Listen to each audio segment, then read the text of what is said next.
আমি এ কি করিলাম নাঙ্গরি বাজায় আমি ভাতার হারাইলাম।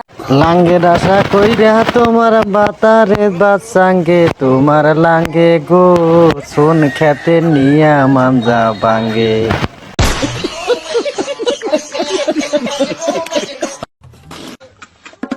কিছু কিছু ছেলেরা গাড়ি চালানোর টাইমে হেলমেট পরে না, সেই সবদেরকে বলছি একবার অ্যাক্সিডেন্ট হলে পাবে 9 মাসের সাজা। তোমার গাড়ির অ্যাক্সিডেন্ট হবো না, তোমার গাড়ি কিভাবে অ্যাক্সিডেন্ট হবো? তোমার গাড়ি তুমি যে রাস্তাটা তোমার গাড়িটা চলবো সেই রাস্তাটা একবারে ফাঁকা। রাস্তার মধ্যে দেখো 10 চাকার ডাম্পার পাতালে ফেলে যাবো। তোমার গাড়ি চালাতে তো হেলমেটের প্রয়োজন নাই, কারণ কি জানো? তোমার গাড়ির স্পিড নাই, গাড়ি পুরানো হয়ে গেছে গা, স্পিড কমে গেছে, শব্দ একটু বাইরে হয়ে গেছে। শব্দ বাড়ার কারণ কি জানো? বড় দিলের মানুষ না, কেউ গাড়িটা চালিয়ে কেউ তো না করার না, সবাইকে দেয়, সেরাম নাই বুড়া নাই, সবাই গাড়িটা চালায়, ওই জন্য গাড়িটা শব্দ একটু বাইরে গেছে।